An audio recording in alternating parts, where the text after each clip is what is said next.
now that I've pushed you to be a salesperson, if you have never taken a formal sales training, then you're probably going to have some habits that are common, predictable, natural, and self-defeating. In fact, I want to boil this down to two basic camps that you can be in. The first one is where I started. I didn't want to be salesy and I didn't want to be pushy. I thought by showing my value and the benefits that I could provide, affordable pricing, and a door to achieving your financial dreams would be enough that everyone would say, sign me up. Take my money, let me work with you. I thought that I could paint a rosy picture and a solid case without having to push awkwardly at any point. And there will be some people that will hear your story and see that it meets their specific pain and want to sign up right away. But there will be others that will be slightly hesitant. There will be others that will be a bit skeptical, and others may just fully push back and resist. And the reality is that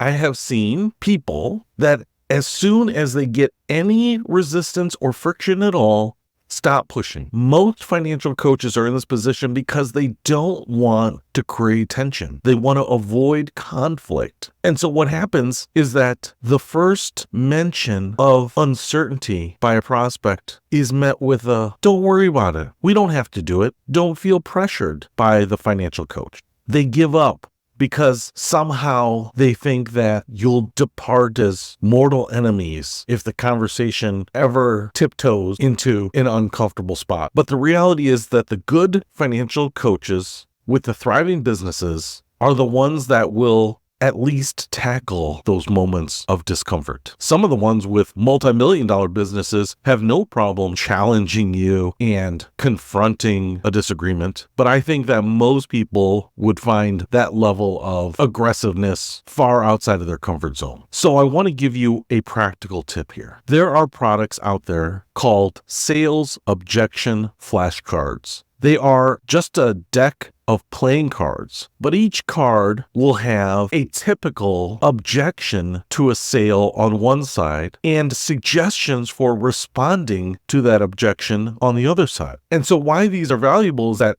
you can preview most of the objections that you will experience. In fact, in most sales environments, the objections are always the same. I need to check with my spouse first. I'm not sure if I can afford this. Let me think about it for a while. I have a lot going on right now. There are all sorts of responses that are just ingrained in people, not because they particularly believe them, but because we don't want to make a mistake when we're making a decision. And so most people are naturally trying to buy them some time to be thoughtful about how they want to proceed. And oftentimes, once they get that time, they totally forget about the opportunity. You may never get another chance to make the case for your service. And so reading through these sales objection flashcards is not going to make you a President's Club level salesperson, but it will give you a flavor for the things that you may encounter and can help you have a response that helps bring people from skepticism to comfort. You may only have one shot at the sale. There's no reason not to give yourself a chance by being your best advocate.